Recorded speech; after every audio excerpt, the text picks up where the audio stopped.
I want to go back to a conversation that's been happening for a lot longer than I played hockey and following hockey. And it's the old adage of, all right, you're about to finish up with your minor hockey. Now you are at a point where you're good enough to either go and play in the CHL, which is either the Western Hockey League, the Ontario Hockey League, or the QMJHL, the Quebec Major Junior Hockey League, or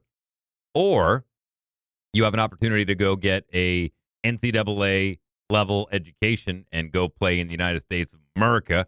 And if you want to do that, you can have 4 years of tier 2 junior. And usually that's a pretty big conversation as a 16-year-old, and especially after the Bantam draft into the Canadian Hockey League.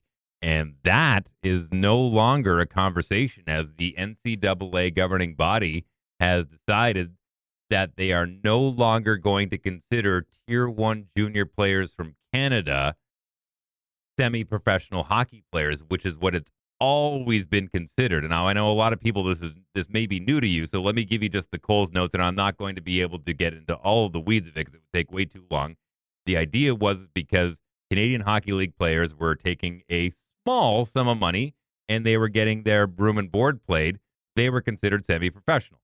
And in tier 2, even though some teams were paying players and some teams were not paying players, and some teams had a setup where you'd have to pay, they did not consider that semi-professional. So after your 4 years in tier 2, you could still go and get a full 4-year full ride scholarship at one of these NCAA colleges. But the second you play if you played an inter-squad game with a CHL team, you lost a year of eligibility. So it was a very, very, very big decision to make for a young player which route they were going to go.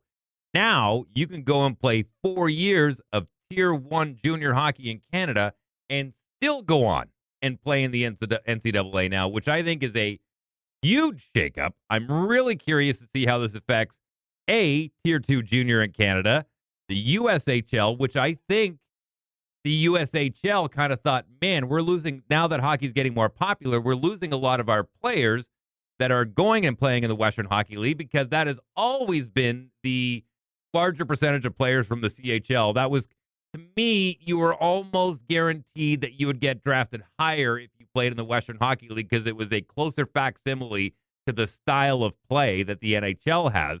So teams would look there before looking to the NCAA, unless there was a real standout player like a Hobie Baker winner or something to that extent. And I think the USHL finally, the United States finally said, we need a league where we can put players between the ages of 16 and 20 to develop them to be able to go on to the NCAA and make that more of a viable option, because we're losing too many of our players at the Canadian Hockey League. But I'm really curious to see how this affects tier 2 junior in Canada, and just the entire landscape of how not only is the draft going to change, not only are these leagues going to change, not only is agencies going to change as far as how they represent players. Like, the whole thing is going to be very interesting to watch.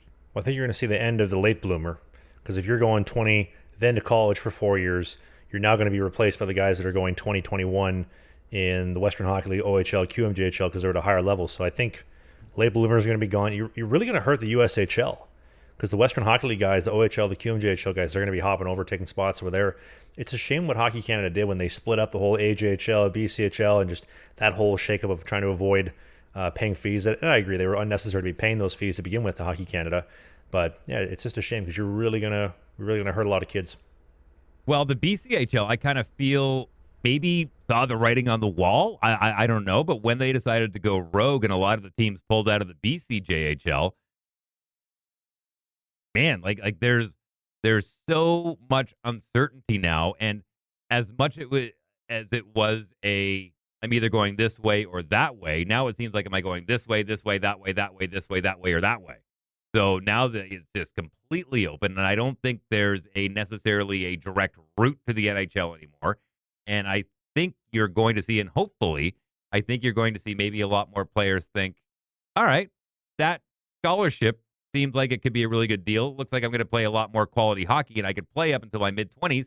And I don't necessarily agree with the idea of the late bloomer. I think this actually gives more opportunity for somebody who may not be ready at 18, 19, 20, 21 to play in the National Hockey League, if they can go and play in the NCAA and play really well and then work their way up through the American League, I still think it gives maybe not goaltenders, but players at least a shot to get into the league a little bit later than your average Bear.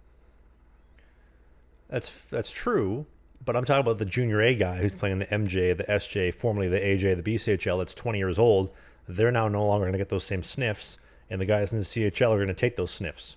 And also, you got to keep in mind, too, most guys, I mean, maybe like 10 guys or less in the entire NCAA Division I that are Canadian are getting full rides. Everybody else is paying 10%, 25%, 50%, 75%. In some cases, they're paying for the full tuition, which is why you see a lot of guys drop out after a year or two. They're not seeing the playing time. It's like, I can't afford this 50, 60,000. I bet, though, on a percentage basis, those same Western League players, because if you're playing the Western Hockey League, I get that there are a couple of outliers, but a lot of them, they come from very wealthy families. You have to have that kind of money to be skating 6 days a week in the summer, the training, the gear, the sign-up fees, where AAA hockey's gotten so expensive at $10,000, $15,000, $20,000 on the low end. They're going to have the money, so the parents can afford the full tuition. I wonder if that was a factor as well. Well, if you played in the CHL, and again, that's the WHL, OHL, QMJHL. If you played in any one of those leagues, for every year that you played, that team would turn around and give you 1 year of a full ride scholarship at university in Canada. And I'm curious to see how that's going to get affected now. Well, it neutralizes that because you don't need the Canadian education anymore. You can just go down to the States and go play in the NCAA. So they basically neutralized. If you get offered to go down, but if you don't, do those CHL teams still owe you a year for every year you put in? It's kind of like an investment. So either way, am I going to get post-secondary education? That's a great point. That's a very good point. But I would also say those same guys that are going to be getting that post-secondary education, they're going to be going to the NCAA, though, right? So they don't need that post-secondary education in Canada. They're going to the NCAA. So it doesn't really matter, right? But as you said, maybe these guys, maybe the late bloomers, maybe they were a high prospect. Maybe they didn't pan out in the Western League. And maybe now they're going, okay, I'm not getting that NCAA. Do I still get my 4 years in Canadian university? Because I think a lot of guys would jump on that. Let us know in the comment section below. What do you think? Let's have a civil discourse. I'm actually very curious what people think in the comment section. Hey, if you enjoyed this video, hit the subscribe button. We do a new podcast every single Sunday during the season called Sling the Biscuit. It is a non-mainstream hockey podcast, so we talk about my hockey career, the minor pros, Spain, the Fed, you name it, all the stuff that you won't hear in the mainstream news. Music, pop culture, politics, a little bit. Thanks for watching this video, and we'll see you soon.